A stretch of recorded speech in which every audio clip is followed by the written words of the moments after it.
हमने पिछले वाले डिस्कशन के अंदर कंसिस्टेंट हैशिंग के बारे में डिस्कस किया था। कंसिस्टेंट हैशिंग में जो मैंने बताया था, तो दोबारा से थोड़ा सा रिकैप कर लेते हैं। नोड आईडी जो भी पॉसिबल वैल्यूज़ हो सकती हैं नोड आईडीज़ की, उन सारे के सेट को हम नोड आईडी स्पेस कहते हैं। ठीक है, so node ID space. Similarly hash ID की हमने बात की थी पिछली बार। तो जो भी इंफॉर्मेशन को हमें सर्च करना होता है, मान लीजिए मेरे को ये ढूंढना है कि आपका एक यूज़र का आईपी एड्रेस और पोर्ट नंबर क्या है जिसको मेरे को फ़ोन कॉल करनी है, क्योंकि हमने फ़ोन कॉल के बारे में शुरुआत में डिस्कशन किया था। तो मैं फ़ोन नंबर को हैश फंक्शन के इनपुट में डालूँगा। ठीक है, तो इसको हम जैसे h डॉट, ये इनपुट है, यहाँ पे फ़ोन नंबर डालूँगा तो मेरे को हैश आईडी वापस आएगा। हैश आईडी भी एक्चुअली, जो हैश आईडी भी जो पॉसिबल वैल्यूज़ ले सकता है वो भी सेम स्पेस में हो, तो हम इनके बीच में डिस्टेंस फंक्शन एक डिफाइन कर सकते हैं, जैसे कि मैंने पिछली बार किया था। मैंने उसके अंदर एक सर्कल के अंदर बना के दिया था कि इसका जो एडवांटेज ये होता है, कोई नोड आईडी, मतलब हर नोड आईडी अब कुछ की और वैल्यू पेयर को स्टोर करने के लिए रेस्पॉन्सिबल होगा, वो सारी कीज़ जो कि उस नोड आईडी के सबसे नज़दीक होंगी। ठीक है, और अगर वो नोड आईडी मान लीजिए बंद हो जाता है, वो सारी की वैल्यू पेयर को हम दूसरे नोड्स को ट्रांसफ़र कर सकते हैं। जो की वैल्यू दूसरे नोड्स पे हैं उनको इधर उधर मूव करने की ज़रूरत नहीं पड़ेगी। ठीक है, तो बेसिकली नेटवर्क का ट्रैफिक कम हो जाएगा इससे। तो इसको हम कंसिस्टेंट हैशिंग बोलते हैं। इसको अधिकतर यूज़ किया जाता है इंटरनेट के अंदर, जितने भी पीयर टू पीयर एप्लीकेशन हैं उनके अंदर। लेकिन इसके अलावा एक और चीज़ होती है, इसको हम बोलते हैं रेंडवू हैशिंग।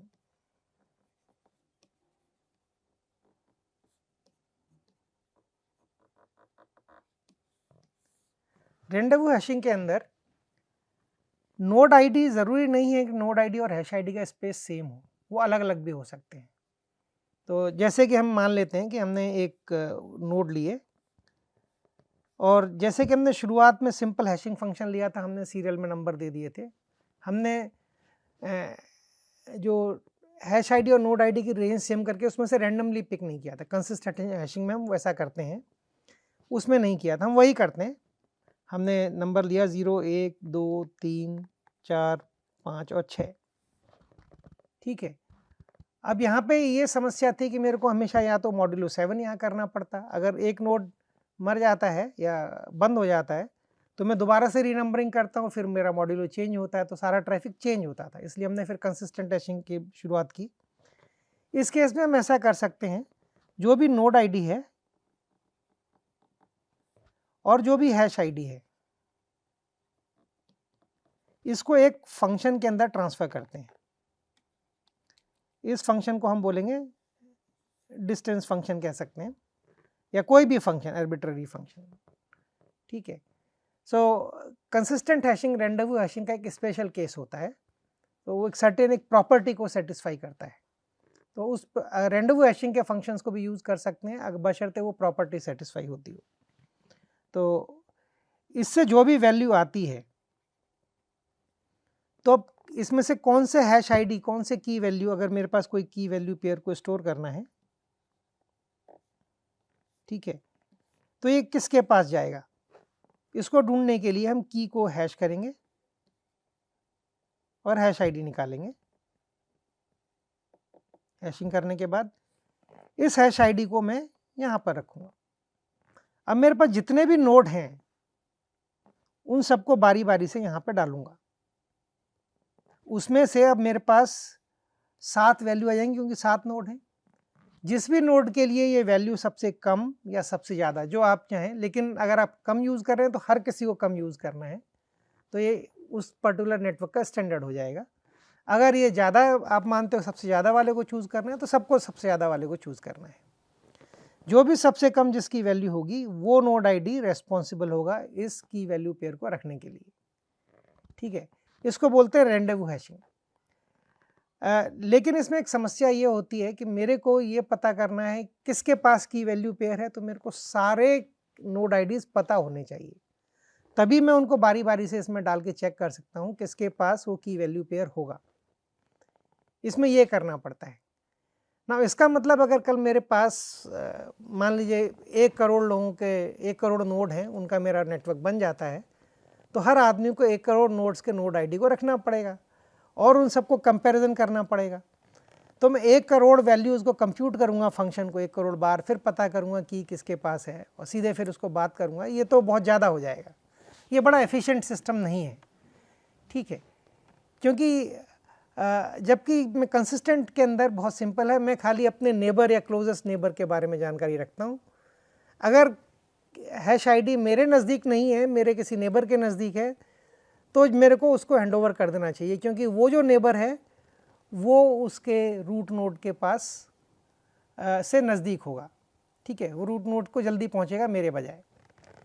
तो यहाँ पे मैं एक शब्द यूज़ कर रहा हूँ रूट नोड। रूट नोड हमेशा उस नोड को कहते हैं जहाँ पे ये वैल्यू मिनिमम होगी या डिस्टेंस मिनिमम होगा कंसिस्टेंट हैशिंग की जब बात करते हैं। तो कंसिस्टेंट हैशिंग में पिछली बार हमने n node ID minus hash, एक ये फंक्शन हमने यूज़ किया था। वो जो भी नोड आईडी जो कि रेस्पॉन्सिबल होगा हैश आईडी को स्टोर करने के लिए, वो हैश आईडी का रूट नोड कहलाएगा, ठीक है। तो यहाँ पे भी रूट नोड है, लेकिन वो प्रॉपर्टी सेटिस्फाई नहीं होती है। प्रॉपर्टी क्या है जो सेटिस्फाई होना ज़रूरी है, जिससे कि मेरे लिए राउटिंग आसान हो जाए। मेरे को पूरे 1 करोड़ लोगों की नोड आईडी की लिस्ट नहीं मेंटेन करनी पड़ेगी, ठीक है। उनके एंड पॉइंट एड्रेस या आईपी एड्रेस पोर्ट नंबर, उसको मैं एंड पॉइंट एड्रेस कहता हूँ, उसको नहीं नोट करना पड़ेगा और मेरे को उतनी बार 1 करोड़ बार इसको कंप्यूट भी नहीं करना पड़ेगा, क्योंकि किसी हैश आईडी के लिए कोई एक आता है, किसी के लिए कोई दूसरा आता है, ऐसा हो सकता है। लेकिन इसमें सबसे बड़ी खास बात अगर ये है कि इसके अंदर अगर एक नोड बंद हो जाता है तो खाली उसके पास स्टोर की हुई वैल्यूज़ को ही रीडिस्ट्रीब्यूट करना पड़ेगा बाकी नोड्स में। और इसमें एक और जो बहुत अच्छी बात होती है कि जब हम कंसिस्टेंट हैशिंग की बात कर रहे थे और मैंने एक सर्कल ड्रॉ किया था, अगर 2 नोड के बीच में गैप ज़्यादा है तो यहाँ से लेकर यहाँ तक की सारी वैल्यूज़ के लिए ये नोड रेस्पॉन्सिबल हो जाएगा, जबकि कोई बहुत पास है तो इसके पास खाली इतने की रेस्पॉन्सिबिलिटी होगी। तो यूनिफॉर्म डिस्ट्रीब्यूशन नहीं होगा की वैल्यू पेयर का जब तक कि नोड्स यूनिफॉर्मली डिस्ट्रीब्यूटेड ना हो। तो वहाँ पे हम ये मानते हैं कि चूंकि नेटवर्क बहुत बड़ा होगा जब, तो ऑलमोस्ट यूनिफॉर्म डिस्ट्रीब्यूशन होंगे, तो इनके बीच में वेरिएशन कि जितनी की वैल्यू पेयर को स्टोर कर रहा है कोई एक नोड, उनके बीच में वेरिएशन ज़्यादा नहीं होगा, थोड़ा बहुत होगा। ये प्रॉब्लम को भी रेंडवू हैशिंग रिजॉल्व कर लेता है। इवन गैप अगर ज़्यादा भी है, क्योंकि मैं दूसरे तरीके से मिनिमम वैल्यू को ढूंढ रहा हूँ, हर node almost equal number of key value pair, बराबर की वैल्यू पेयर्स को ही बारे में रेस्पॉन्सिबल होगा उस केस में। तो एक ये इसका बेसिक एडवांटेज होता है। दूसरी बात, मेरे को नोड आईडी को और हैश आईडी का न्यूमेरिक स्पेस सेम हो ये ज़रूरी नहीं है, मैं उसके बगैर भी काम कर सकता हूँ। बट इसमें एक जो राउटिंग की एक जो प्रॉब्लम है, मेरे को राउटिंग टेबल साइज मेरा बहुत बड़ा हो जाता है। तो पहले मैं इसको एक करके देख लेते हैं कि वाकई में जो मैं कह रहा हूँ कि अगर एक नोड मर जाता है तो खाली उसी को रिडिस्ट्रीब्यूट करना है, ऐसा है कि नहीं, इसको वेरीफाई कर लेते हैं। तो हमको एक नंबर, एक ये फंक्शन चूज करना पड़ेगा जो कि ये नोड आईडी और हैश आईडी का फंक्शन हो। तो हम ऐसा करते हैं कि नोड आईडी की वैल्यू और हैश आईडी की वैल्यू इनको जोड़ते हैं, मॉड्यूलो कर लेते हैं। मॉड्यूलो ज़रूरी नहीं कि हम वही कर रहे हैं कितने नोड हैं उसका मॉड्यूलो करने के, हम कोई भी मॉड्यूलो कर सकते हैं। मेरे को सबसे कम वैल्यू ढूंढनी है सारे उसमें, मेरा मन आता है मैं ठीक है मैं इसको बोलता हूँ 10 कर लेते हैं हम लोग, कोई दिक्कत नहीं है। जबकि पहली बार जो नॉर्मल हैशिंग था उसमें नंबर ऑफ नोड पे डिपेंड करता था हम कितना मॉड्यूलो ऑपरेशन करेंगे, ठीक है। सो जब हम इसको ऐसा करते हैं, मान लीजिए अब कुछ नंबर चूज़ कर लेते हैं। तो हमने चूज़ किए 3 में,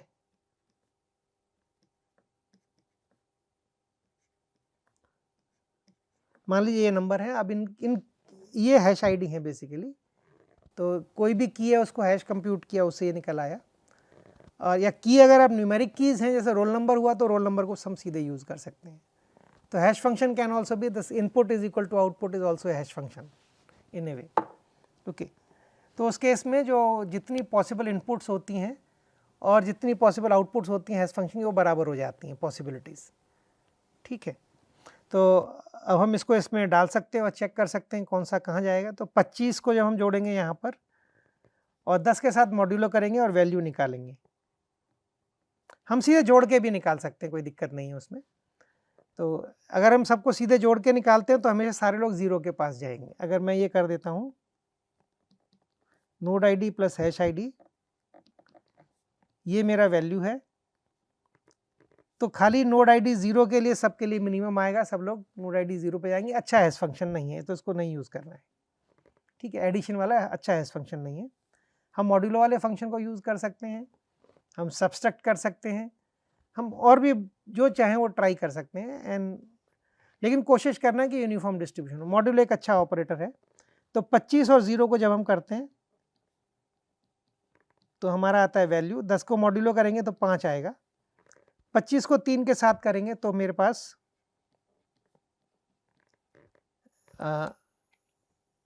28, तो 8 आएगा मॉड्यूलो में। 25 को 2 के साथ करेंगे, सॉरी मैंने 3 के साथ कर लिया है, 2 के साथ और 1 के साथ रह गया। 25 को जब 1 के साथ करेंगे तो 6 आएगा, 2 के साथ करेंगे 7 आएगा, 3 के साथ कर तो हमने कर लिया 8 आ गया। 25 को 4 के साथ करेंगे 9 आएगा, 25 को 5 के साथ करेंगे तो 0 आएगा, 25 को 6 के साथ करेंगे तो 1 आएगा। सबसे कम हुआ यहाँ पर। तो हम यहाँ से मोटा मोटा समझ भी सकते हैं कि एक्चुअली कौन कहाँ पर जाएगा। हमें जो भी नोड आईडी जिसको जोड़ने से ये 10 का गुणक बन जाता है, 10 का मल्टीपल बन जाता है, उस नोड आईडी के पास जाएगा। मतलब इस मोटा मोटा समझ में आता है। तो 25 जाएगा यहाँ पर 5 के पास। 3 नंबर कहाँ जाएगा? 3 में 7 जोड़िए 10 आ जाता है, तो 0 बनेगा मॉड्यूलो में। वो 0 सबसे कम नंबर वैल्यू होगी और किसी के साथ कम नहीं आएगा ये, ठीक है। तो वो जाएगा 3 और बट 7 नंबर तो नोड है ही नहीं यहाँ पर, मेरे को तो 6 तक ही तय कर रहे हैं, ठीक है।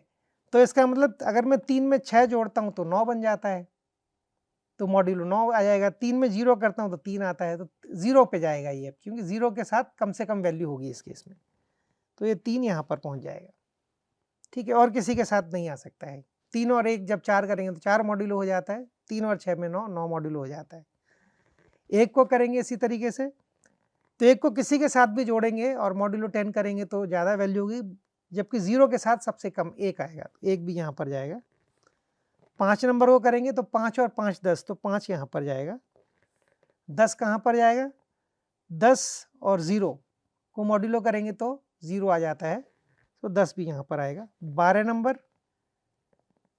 नंबर भी यहाँ पर जाएगा। इसके अलावा अगर 20 करेंगे तो 20 भी 0 पे ही जाएगा। और 22, तो 22 और 8 30 होता है, लेकिन 8 तो इसमें है नहीं, तो 22 और 0 करने पे ही 2 आता है, तो 22 भी यहाँ पर जाएगा। यूनिफॉर्म डिस्ट्रीब्यूशन नहीं है, क्योंकि हमने ये जो वैल्यू है ये गलत चूज़ की है। ये वैल्यू इसमें से कोई भी छोटी वैल्यू हम चूज़ कर लेते हैं, 5 3 8, तब ये यूनिफॉर्म हो जाएगा।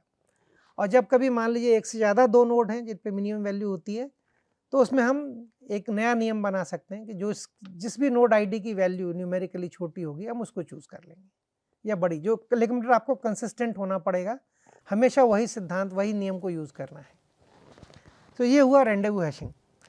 लेकिन इसमें एक समस्या है कि मैं राउटिंग टेबल नहीं बना सकता हूँ।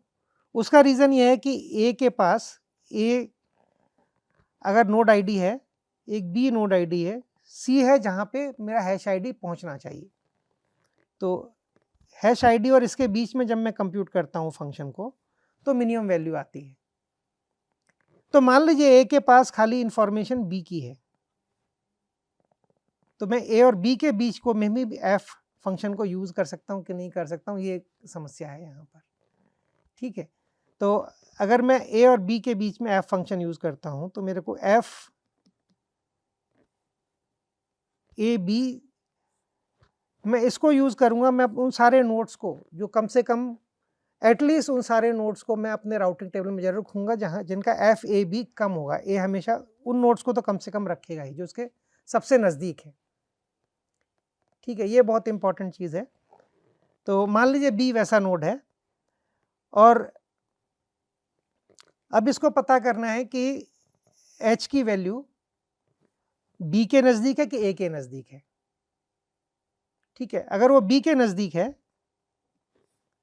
तो एफ ऑफ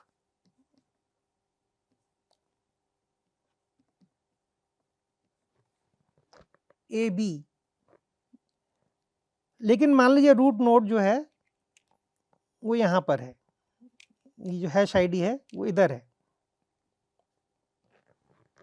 ठीक है। तो अब यहाँ पर अगर h यहाँ पर है तो मेरे को एफ एच बी इसके बीच में आएगा, एफ ए एच इसके बीच में आएगा।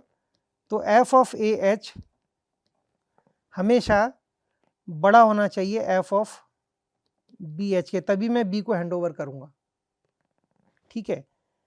और ये होना चाहिए एफ ऑफ सी एच। तो इसका मतलब ये होता है कि एफ ऑफ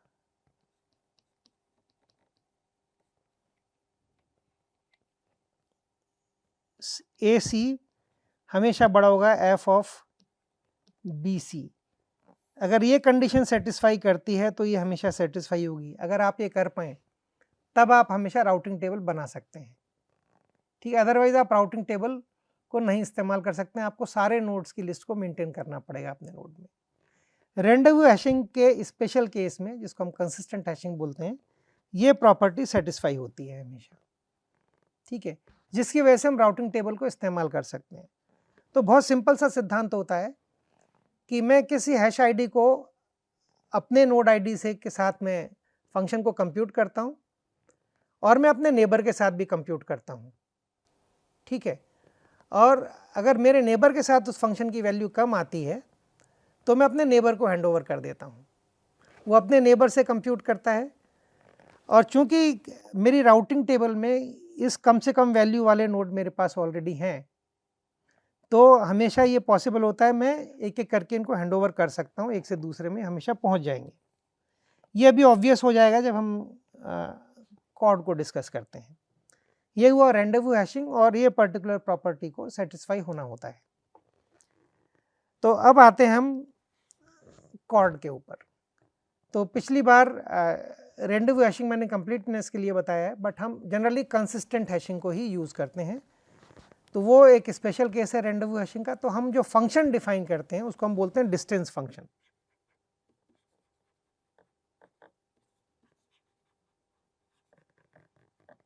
आइडिया मोटा मोटा ये है कि मेरे पास मान लीजिए स्पेस है, मेरे पास ये नोड्स हैं,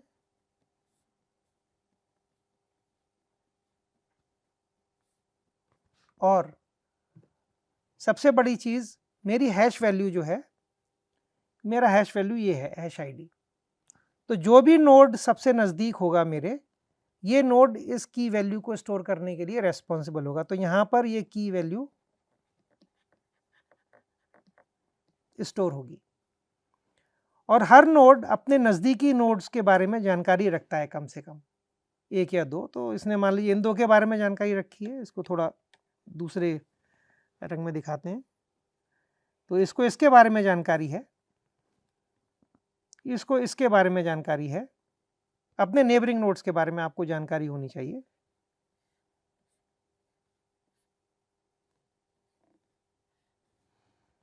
अब मान लीजिए मेरे पास ये वाली हैश आईडी है और मेरी क्वेरी यहाँ ओरिजिनेट होती है, ठीक है।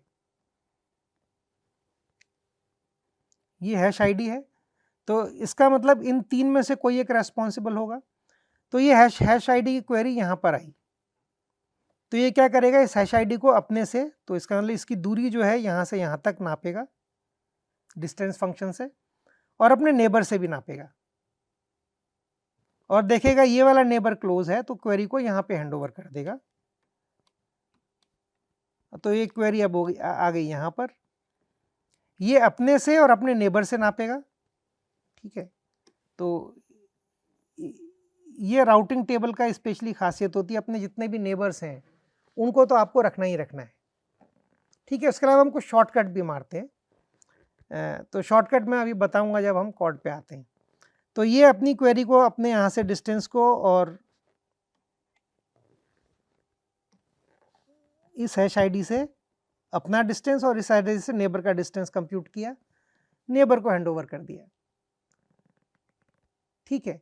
तो इसका मतलब ये होता है कि हर बार मैं अपने नेबर से कंप्यूट करता हूँ, कोई नेबर उसके ज़्यादा नज़दीक है मैं उसको हैंडओवर कर देता हूँ, उसको अपने सारे नेबर्स के बारे में पता है, अगर कोई और नेबर उससे नज़दीक है हैश आईडी को उसके करता है। अल्टीमेटली करते करते एक जगह पहुँच जाएगा जहाँ पे हैश आईडी से सबसे नज़दीक मैं ही हूँ, मेरा कोई नेबर नहीं है, तो मैं रूट नोड हूँ, मैं अपने पास उसकी वैल्यू को ढूंढ सकता हूँ। ये मोटा मोटा सिद्धांत ये होता है इसके अंदर, ठीक है। अब इसमें एक सवाल ये भी, इसके लिए अब डिस्टेंस फंक्शन का यूज़ करते हैं, इसके अलावा एक और काम करना होता है। मैंने कह तो दिया बहुत आसानी से कि हर नोड को अपने नेबर के बारे में पता होता है, उसे कैसे पता चलेगा, इसकी भी एक एल्गोरिदम होनी चाहिए। इसको बोलते हैं routing table management. Routing table में मिनिमम आपके सारे क्लोजेस्ट नेबर होने चाहिए, ये बहुत इंपॉर्टेंट, सबसे मिनिमम। जैसे कि जब मैंने रिंग में ऑर्गेनाइज किया था प्रीवियस लेक्चर में,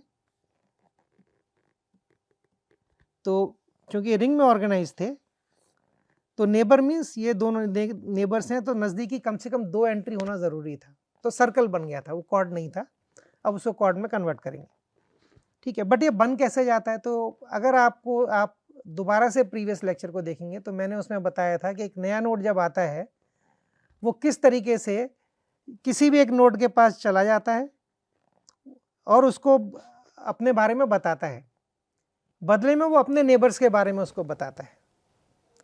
उन दोनों नेबर में से कोई नेबर अगर मेरे नज़दीक है तो मैं उसको अपनी राउटिंग टेबल में अपडेट कर लेता हूँ, तो उस तरीके से धीमे धीमे धीमे करके वो नोड सर्कल में अपनी सही जगह पे पहुँच जाता है। ये पिछली बार मैंने बताया था, ठीक है।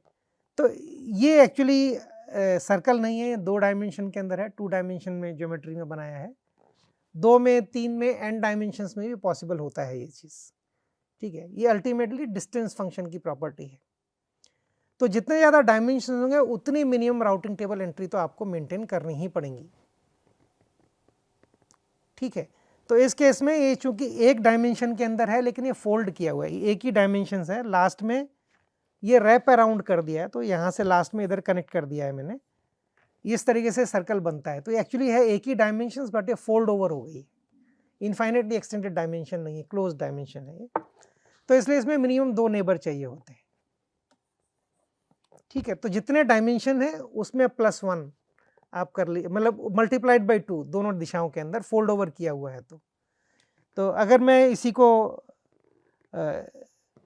मान लीजिए इस दिशा में मेरे पास नेबर होता और इस दिशा में भी नेबर होता, तो इधर से इधर फोल्ड ओवर कर सकता था, इधर से इधर फोल्ड ओवर करता था, तो मेरे को मिनिमम 4 नेबर हर नोड को रखने पड़ेंगे। लेकिन इसमें एक समस्या होती है कि मेरे को कई बार किसी की वैल्यू को सर्च करने में बहुत समय लग सकता है, तो बारी बारी से मैं हॉप करते जाऊंगा जब तक वहाँ पहुँचूंगा नहीं। तो अगर इसमें मान लीजिए 1 करोड़ लोग हैं इस रिंग के अंदर, मेरे को कोई चीज़ ढूंढनी है, वो बिल्कुल मेरे ऑपोजिट साइड में है, तो अगर मैं उसको ढूंढने जाऊंगा तो मेरे को 1 crore divided by 2 50 lakh comparison करने पड़ेंगे जब मैं वहाँ उस सही जगह पे पहुँचूंगा।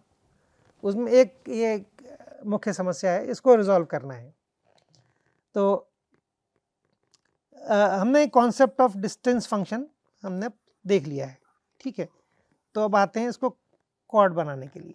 ये मैंने सिद्धांत बता दिया, ये सिद्धांत ही एक्चुअली यूज़ होगा, बट हमारे डिस्टेंस फंक्शन चेंज होते जाएंगे, मेरी एल्गोरिदम चेंज होती जाएगी, बट मुख्य सिद्धांत हमेशा यही रहेगा, ठीक है। तो अब हम आते हैं वापस उसी सर्कल पे जो हमने पहले क्रिएट किया था। सबसे आसान फंक्शन है इसलिए मैं पहले इसी को कवर कर रहा हूँ। तो मान लीजिए मेरे पास कुछ नोड हैं इस तरीके से, और अपनी आसानी से समझने के लिए हमने नोड आईडी की रेंज को 0 से 31 के बीच में रख दिया है। मेरी हैश वैल्यूज जो हैं वो भी 0 से 31 के बीच में होंगी, ठीक है। यही मेरी नोड आईडी स्पेस है और यही मेरा हैश आईडी स्पेस है। सो कोई भी आपकी वैल्यू को सर्च करना है उसका हैश फंक्शन में डालिए, 0 से 31 के बीच में आएगा। एक्चुअली ये कोई कठिन नहीं है, आप चाहो तो SHA-1 एक एल्गोरिदम होती है, सिक्योर हैश एल्गोरिदम 1, इसके इनपुट में कोई भी चीज़ डालेंगे ये आपको ओपन SSL लाइब्रेरी के अंदर मिल जाएगी किसी भी कंप्यूटर में, ठीक है। ओपन SSL हमेशा रहता है। SHA-1 जनरली इस्तेमाल नहीं की जाती है, जनरली हम SHA-256 या SHA-512 या इससे भी ऊपर वाले जो होते हैं उनको हम इस्तेमाल करते हैं। जनरली इन तीनों को इस्तेमाल नहीं करना चाहिए, क्योंकि SHA-256 तक को तो लोगों ने आसानी से दो ऐसी चीज़ें ब्रूट फोर्स मेथड से, दो ऐसे इनपुट पता किए हैं जो कि सेम हैश वैल्यू को पहुंच जाते हैं। ये लोग ढूंढ पाए हैं ब्रूट फोर्स टेक्निक से कंप्यूटर में, तो इसको बोलते हैं हैश कोलिजन। तो हमें ऐसा ढूंढना है जहाँ पे हैश कोलिजन की संभावना, जो कोई आदमी अटैक बनाता भी है उसको कई साल लगे, दसियों साल लगे, जिससे पहले कि वो हैश कोलिजन कर पाए। ठीक है, इसकी प्रोबेबिलिटी कहीं ज़्यादा होनी चाहिए। प्रोबेबिलिटी ऐसा कि वो एक ही मिनट में हैश कोलिजन ढूंढ लेगा, इसकी प्रोबेबिलिटी बहुत ज़्यादा कम होनी चाहिए, तभी हम लोग सेफ और सिक्योर होंगे। इनको बोलते हैं हम क्रिप्टोग्राफिक हैश। अभी तक मैंने क्रिप्टोग्राफिक हैश के बारे में नहीं बताया। आई थिंक अभी शायद ये सही समय है बताने के लिए। तो ये सब आते हैं क्रिप्टोग्राफिक हैश।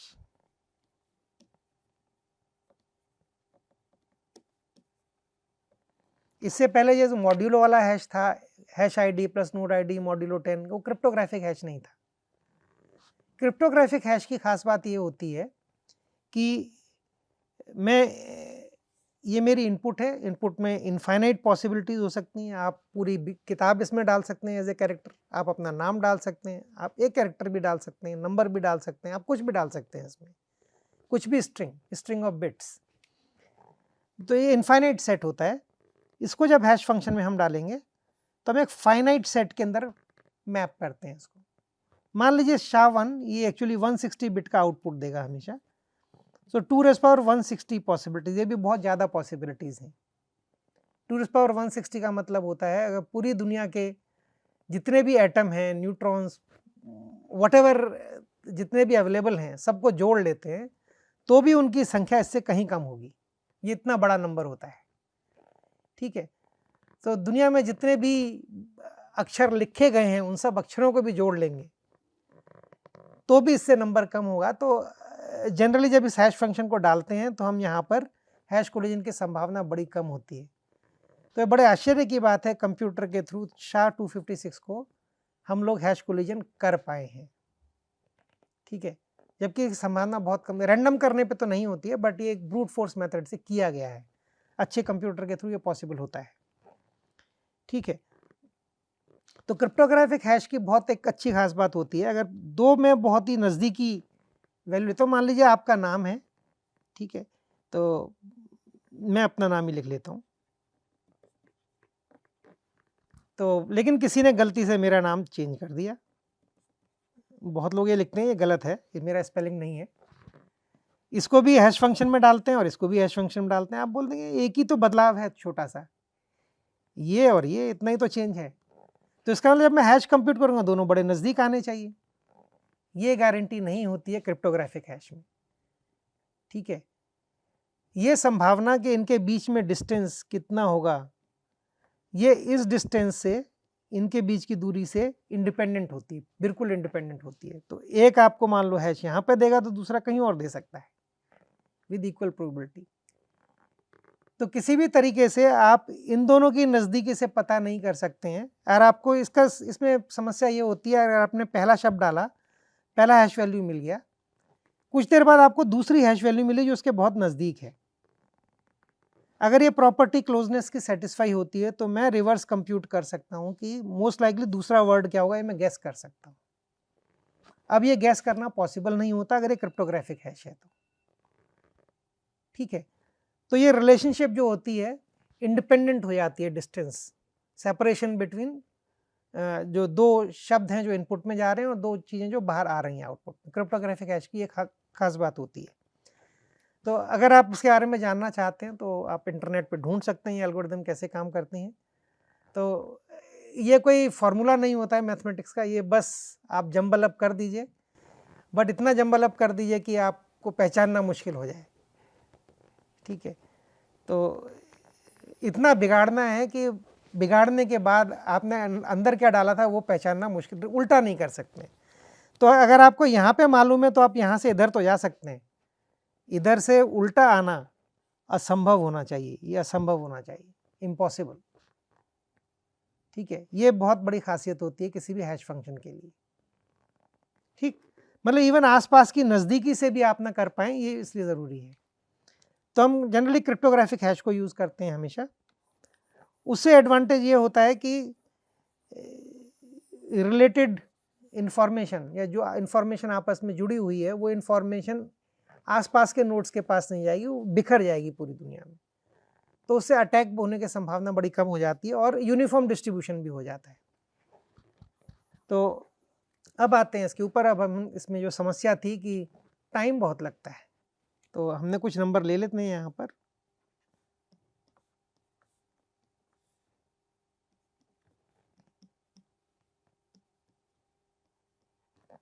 ये हमने कुछ नोड आईडी ले लिए और उसके बाद हमें कुछ ढूंढना है। तो जैसा कि मैंने पिछली बार बताया था कि ये आपस में जुड़े होंगे।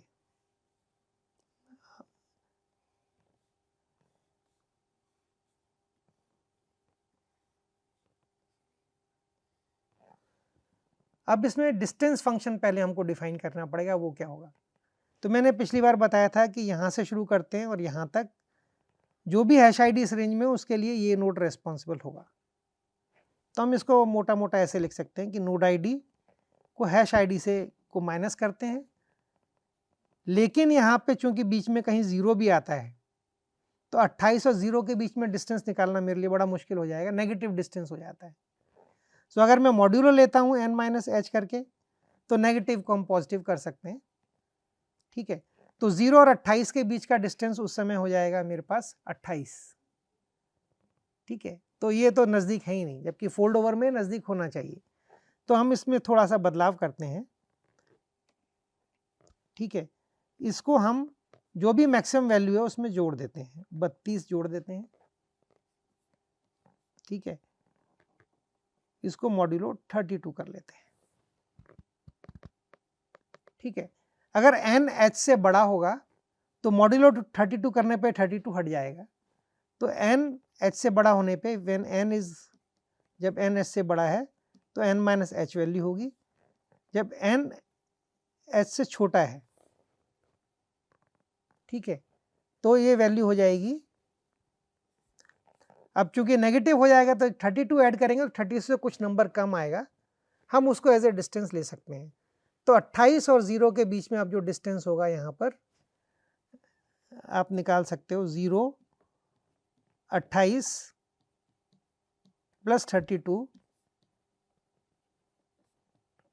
मॉड 32, ये हुआ 4। 28 के बाद 29, 30, 31, फिर 0, तो 4 डिस्टेंस हुआ। तो यहाँ से यहाँ तक 4, जो कि साइक्लिक फंक्स में एकदम ठीक है। तो इसको हम as a distance function use करते हैं, ठीक है, किसी भी h से n के बीच का डिस्टेंस, ठीक है। और इसी तरीके से, लेकिन इसमें एक बहुत ही इंपॉर्टेंट चीज़ और ये भी है कि ये एसिमेट्रिक डिस्टेंस होता है। ये डिस्टेंस जो है h से n जाने के लिए डिस्टेंस है।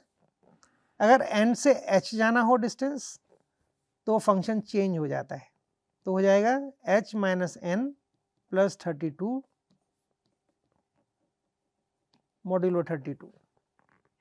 तो अब 0 से 28 को डिस्टेंस अगर जाना हो तो हमें पूरा घूम के यहाँ से जाना पड़ेगा, डिस्टेंस होगा 28। तो n से 0 से हमें वहाँ जाना 28 तक, तो आप रखेंगे 28 32 modulo 32 28। So a to b और b से a का डिस्टेंस बराबर नहीं होता है इस केस में, ठीक है।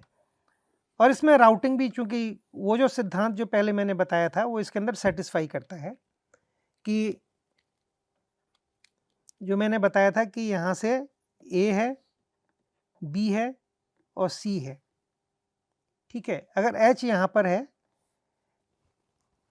अगर जो मैंने बताया था f ऑफ h, ये अगर h इधर दिया हुआ है और f ऑफ एच सी ये सबसे कम है, तो f की जगह पे आप यहाँ डिस्टेंस फंक्शन रख लीजिए। मान लीजिए मेरे पास ये वैल्यू है 3, सो 3 से 5 के बीच में डिस्टेंस 3 to 5 का जो डिस्टेंस है वो मिनिमम होगा 5 के ऊपर, ठीक है। तो आप देखेंगे 0 से 3 के बीच का डिस्टेंस हमेशा 0 से 3 के लिए देखना पड़ेगा, 5 से 3 का डिस्टेंस ज़्यादा होता है इस केस में। सो नॉर्मली जो भी नोड मिनिमम, अब ये 2 से 3 का डिस्टेंस सबसे कम होगा, उसके अगले वाले नोड को हम रूट नोड कहेंगे। यहाँ पर ये थोड़ा सा डेफिनेशन होता है। अगर हम 2 को चाहें 2 को ही रूट नोड कह रहे हैं तो उस केस में हमारे पास यहाँ से लेकर यहाँ तक की सारी वैल्यू 6 रेस्पॉन्सिबल हो जाएगा।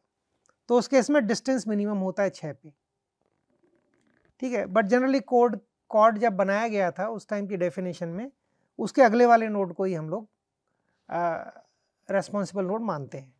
बट आप दूसरी तरीके से करते हैं तो भी ठीक है, तो भी सही रिजल्ट आता है। तो ये प्रॉपर्टी वहाँ सेटिस्फाई होती है कि 0 और 3 के बीच, 0 से 3 का डिस्टेंस और 2 से 3 का डिस्टेंस लेते हैं। और अब मान लीजिए 28 पे क्वेरी है, 28 से 3 का डिस्टेंस हमेशा ज़्यादा होगा 0 से 3 के बीच में, तो आप 0 को हैंड ओवर कर दीजिए। 0 से 3 का डिस्टेंस और 2 से 3 का डिस्टेंस कंपेयर करेंगे, 2 पास में, 2 को हैंड ओवर कर देंगे। जब आप उससे आगे नहीं आ सकते, आप अपने रूट नोड के पास पहुंच गए हैं। कॉर्ड की डेफिनेशन है उसका अगले वाला नोड जो है उसको रूट नोड कहेंगे, तो आप 3 को हैंड ओवर कर, 5 को हैंड ओवर कर दीजिए यहाँ पर, नहीं तो 2 को ही आप रूट नोड मान सकते हैं, ठीक है। ये प्रॉपर्टी यहाँ सेटिस्फाई होती है इस तरीके से। तो आप इसको आराम से बैठ के करके देख सकते हैं कि हाँ ये प्रॉपर्टी सेटिस्फाई होती है, ठीक है। कॉर्ड में खाली ये चीज़ थोड़ा बदलाव है कि हमेशा आप डिस्टेंस के बेस पे करते जाएंगे, जब आप मिनिमम पे पहुंच जाएंगे तो आपका अगले वाला नोड रूट नोड है, बस अगले वाला नोड रूट नोड है, एक एडिशनल चीज़ है यहाँ पर। ये मिनिमम डिस्टेंस के बेसिस पे यहाँ पे रूट नोड नहीं होता है कॉर्ड में, ये चेंज है कॉर्ड की डेफिनेशन में। अब आते हैं समस्या पर। अब समस्या ये है कि मेरे पास कि मैं किसी वैल्यू को ढूंढना चाहता हूँ। मान लीजिए मैं चाहता हूँ कि 11 को ढूंढना है मेरे को और मैं 0 पे पहुँच गया हूँ, तो 11 को मैं अपने नेबर से कंपेयर करूँगा 28 और 2 से, कौन सबसे नज़दीक है। तो 11 और 2 के बीच का डिस्टेंस, 11 से 2 का डिस्टेंस नहीं, 2 से 11 का डिस्टेंस, ठीक है, हमेशा देखना है मेरे को। नोड से हैश आईडी तक का डिस्टेंस देखते जाइए, जब मिनिमम पे पहुंच जाएं उसके बाद अगले वाला नोड आपका रूट नोड होगा। इसी डेफिनेशन पे चलते हैं। तो 0 से 11 का डिस्टेंस हुआ हमारे पास 11, ठीक है, और 2 से 11 का डिस्टेंस हुआ 9, और 28 से 11 का डिस्टेंस हुआ, तो 28 से 11 करेंगे, 11 माइनस 28,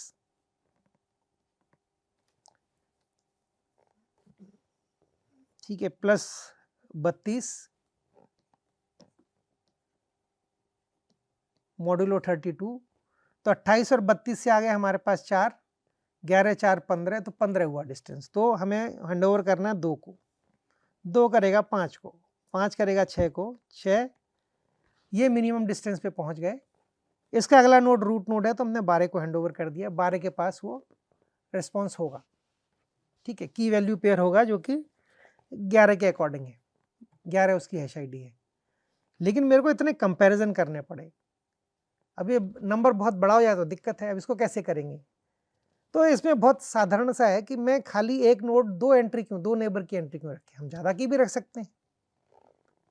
तो हम क्या करते हैं, 0 के एकदम ऑपोजिट में क्या है, क्योंकि टोटल मेरे पास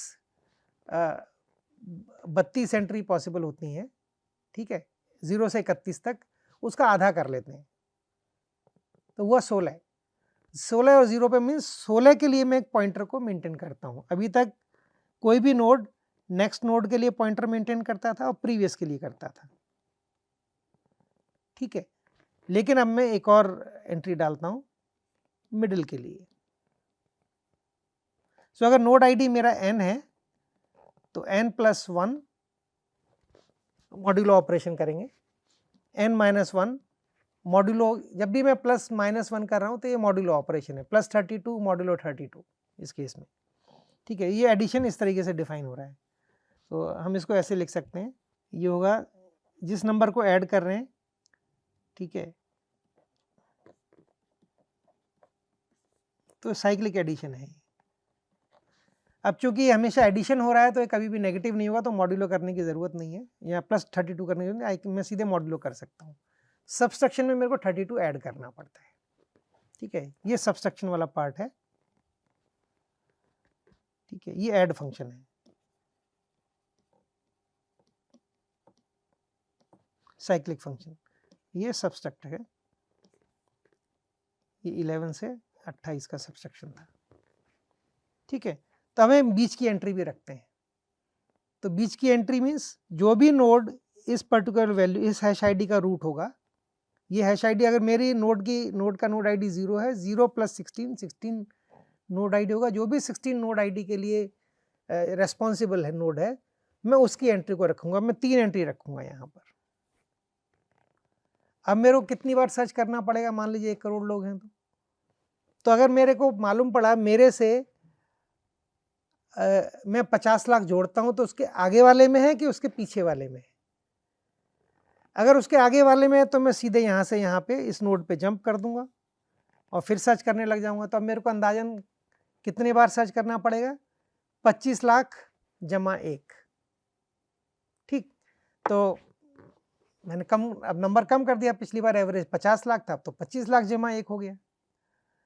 और कई बार मैं 25 लाख इस तरफ करूंगा तो 25 लाख जमा 1/2 ये टोटल हो जाएगा, ठीक है। इतनी बार मेरे को सर्च करना पड़ेगा अगर 1 करोड़ लोग हैं तो ऑन एवरेज, क्योंकि जब मैं इधर को सर्च करूंगा तो 25 लाख करना है, जमा 0 इधर को करना है तो 25 लाख जमा 1, एक कंपैरिजन इसकी वजह से हुआ, ठीक है। तो क्योंकि एक एडिशनल कंपैरिजन करना पड़ रहा है तो अंदाजन आधा हो जाता है। मान लीजिए अगर मैं इसको और आगे बढ़ाऊं, मैं बोलता हूं मिडिल की जगह मैं क्वार्टर वाला भी एंट्री कर लेता हूं, ठीक है। क्वार्टर वाली एंट्री मीन्स एक एंट्री यहां की थी मैंने, एक एंट्री यहां पे कर लेता हूं मैं, ठीक है। तो अब मैं पहले इन तीनों से कंपेयर करूंगा कि भाई मेरे से अगले पे 2 पे जाना है कि 5 के आगे बड़ा है कि इस वाले से बड़ा है। अगर इस वाले से बड़ा है तो मैं सीधे यहां जंप कर दूंगा, अगर इस वाले से बड़ा नहीं है, छोटा है, और इस वाले से बड़ा है तो मैं इस वाले पे जंप कर दूंगा, ठीक है। तो मैं यहां से इस पे आ जाऊंगा, फिर मैं अब जो यहां पर दिख रहा है वो यहां पर है, इसके पास भी क्वार्टर की एंट्री है। तो अल्टीमेटली फिर मैं इस तरीके से बार बार डिवाइड कर सकता हूं। इसका एडवांटेज होता है, तो मैं इतने पे भी कर सकता हूं, हर बार आधा आधा कर लेता हूं। तो हर बार मेरा जो सर्च स्पेस है या जिस स्पेस में ढूंढना है वो मेरा आधा डिवाइड करते जाते हैं। तो पहले मैं पूरे जितने नोड्स हैं उनमें से आधों को एक्सक्लूड कर देता हूं पहले कंपैरिजन में, अगले कंपैरिजन में 1/4 को एक्सक्लूड करता हूं, उसके में 1/8 को करता हूं। तो ऐसे करते जाऊंगा तो मेरे पास अगर टोटल n नोड है, मेरे पास log 2n स्टेप के अंदर मैं पहुंच जाऊंगा। log 2n का मतलब हमारी बचत बहुत ज़्यादा हो जाती है, मतलब अब मेरे को उतने कंपैरिजन नहीं करने पड़ते हैं, क्योंकि ये चीज़ अब सर्कल के अंदर मैंने जैसे बताया था, ये शॉर्टकट एक पॉइंट को जोड़ते हैं, इसको हम बोलते हैं कॉर्ड, इसीलिए इस एल्गोरिथम को कॉर्ड एल्गोरिथम कहा जाता है, ठीक है।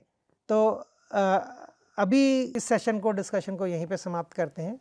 अगले सेशन के अंदर हम इससे आगे बढ़ेंगे और इसके जो अगले वर्जन के बारे में जानने की कोशिश करेंगे, क्योंकि इसमें एक बहुत सिंपल सी चीज़ बताई है बट ये कई तरीके से इम्प्लीमेंट हो सकती है, उसके बारे में जानने की कोशिश करेंगे। राउटिंग टेबल कैसे बनेंगी उसके बारे में भी हमको जानना होगा, ठीक है।